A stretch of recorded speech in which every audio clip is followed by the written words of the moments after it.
Hello, welcome to Camp Unwrapped. Great to see you, Andy. How are you? Not too bad, thank you, Rich. How are you doing? Yeah, I'm very good, thank you. Very good indeed. And Tom, how are you? I'm good, thank you, Rich. Have you been busy? Yeah, pretty busy with the children and working and stuff. It has been, and not as busy as I'd like pre-summer, as you know. But I think things are okay. Thank you for asking. And today we are joined by lovely Daisy, who is worked for us in 2019. Was due to work for us this year. How are you, Daisy? Hi. Yeah, I'm good, thank you. Good, good. How have you been keeping yourself busy in lockdown? I've been doing quite a lot of running. I've been doing the Couch to 5K app. So I've been doing that like 3 times a week. I've been doing quite a lot of like reading as well, and I've had some uni work to do. So yeah, I've been quite busy. Lovely. And have you managed yet the 5K without stopping or walking? Not quite yet. I'm on week 7 out of 9, so got 2 more weeks to go after this. So, You'll nearly there. You'll make it, will you? I hope so. Yeah, I hope so. Good on you. I downloaded the app, looked at it once, and haven't done anything since. So you're 7 weeks better than me. Well done to you. So Tom, what are we chatting about today? Well, Rich, we had a really good question a couple of weeks ago on the Instagram asking, do staff have to be sporty to work at XUK?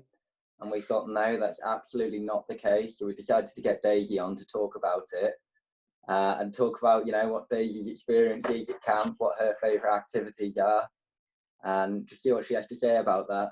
So Daisy, in your opinion, do you think you need to be sporty to work at camp? No, 100% not. I did think when I applied to camp, I was a bit worried because I thought it does seem very sort of sports-based, I guess, and I thought that's not me at all. That's not really my thing. But yeah, like once I got there, obviously, and like got accepted and everything, I realised there's actually so many different activities, and sport's only a part of it. So most of the activities I got put on were that. I didn't actually have to do that much sport at all. So yeah, completely don't have to be good at sport. Brilliant. So would you say you have any favourite activities like that you might have on any day of the week? Nothing particularly high profile that you really enjoy at camp? Yeah, I did love the drama sessions. That was like definitely one of my favourites because we always used to do like improv activities. So I'd get like a group of kids and then I'd tell one like kid like a scenario they had to act out. So and then I'd tell another kid a different scenario and they wouldn't know what each other was supposed to be doing, and then they come together and the like the things they came up with are just so funny, like yeah, all the different scenarios, and it was just, I think they loved it, like just sort of seeing what happened just in the moment and everything. That was really good. And then I also really enjoyed like the sort of problem solving activities outdoors. Fantastic. And did you find, going back to the drama, that there are campers who didn't think they would enjoy it, and then you've come up with a good activity and they fell in love with it, or once they decided they wouldn't enjoy it at all?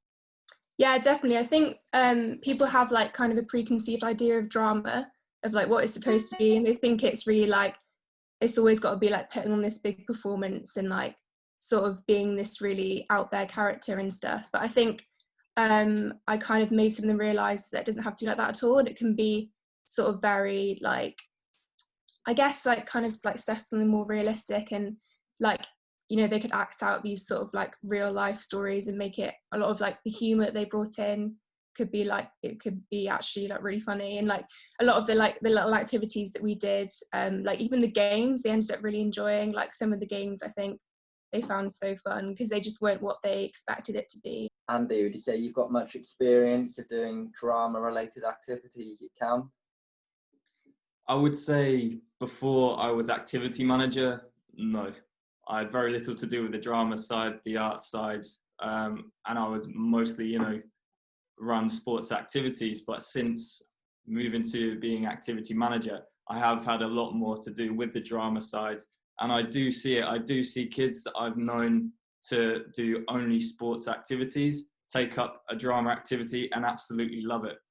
Maybe they've gone in as a group because they've had a really intense day, you know, at the lake or something, and later in the day they want something that's less active. They've taken a drama activity for that reason, but have come out absolutely loving and throwing themselves into the activity. So yeah, I mean, beforehand I didn't have much to do, but now I can really see the benefit of these campers going to do drama activities. So Daisy, I was just wondering, do you have any particular memories that stick out from a drama or from art session that springs to mind when you think of those? I do. I have one more from a dance session actually. So I do remember that I had one of the teenage groups, and there was like a big group of boys who just really didn't want to do it, and were just like complaining and just didn't, you know, I think they were just embarrassed, to be honest. They didn't want to be seen as wanting to do dance. Obviously thought that wasn't cool and stuff. I can't remember what the song was, but it was a song that they knew and they recognised and they thought was pretty cool. And throughout the session, I sort of like slowly managed to get them to do it, and sort of like, like sort of tease them into doing it. And then I like let them make up their own bit of dance at the end. And they actually got really into it and made up like actually what I thought was a really good dance. And they loved showing it back at the end, and like we actually seemed like they were really proud of it. And just like watching them do it, like just watching them like be so like excited by it, it was just like a really nice feeling, because I was like, oh, you know, I managed to change their expectations, I guess. So yeah.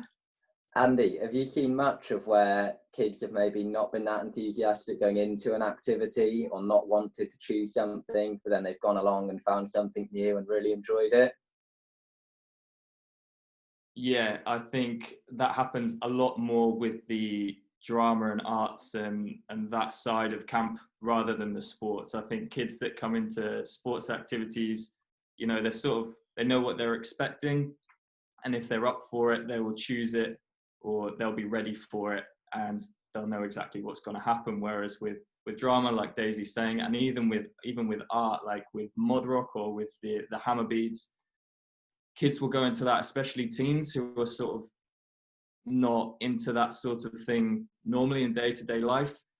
They will end up coming out of it more often than not having enjoyed it, and also having learned something else as well. So I'd say, yeah, that does tend to happen a lot more on the arts and drama side of things at camp. That's a really great insight, Daisy, and we really appreciate it. And you've definitely helped us show that you do not need to be sporty to A, work at camp, and B, be a great success at camp, like yourself. You did a great job last year, and were coming back this year. So really appreciate you helping demonstrate that, and want to thank you very much for coming on to XUK Unwrapped. Thank you very much for having me. So a great chat with Daisy there, who, as we've just heard, you know, there's lots of things that go on at camp that she loves, other activities like drama. Absolutely, she's a cracking person, wonderful, and really does show anybody that we want a wide variety of people to work at camp, whether it's sport, art, drama. We want loud people, quiet people, and if you're a good person and you want to work hard and you love kids, then you'll work really well with us. Exactly, and she brought up a good point that it's the best thing to do is to just dive straight into the activities that you're put in charge in. Absolutely. So I've got one question to finish on, and that is, who is the most decorated Olympian of all time? Oh my gosh, it's am I allowed to give two names? What, is in a first name and a surname? No, two different people. I'm going to have to accept your first answer. Okay, Carl Lewis. Okay, Andy, you got a guess? It is it Sir Redgrave? No, it's not. Oh, lads, I'm disappointed. It's Michael Phelps. Oh, it's a swimmer. Ah. Oh gosh, yeah, I was going to say Michael Johnson. I think if he was a country, he'd be like 50th of all time on the medal table. Oh. Yeah, very impressive. But yeah, it's been lovely chatting, lads. and we'll catch up with you again soon. Stay safe and stay healthy.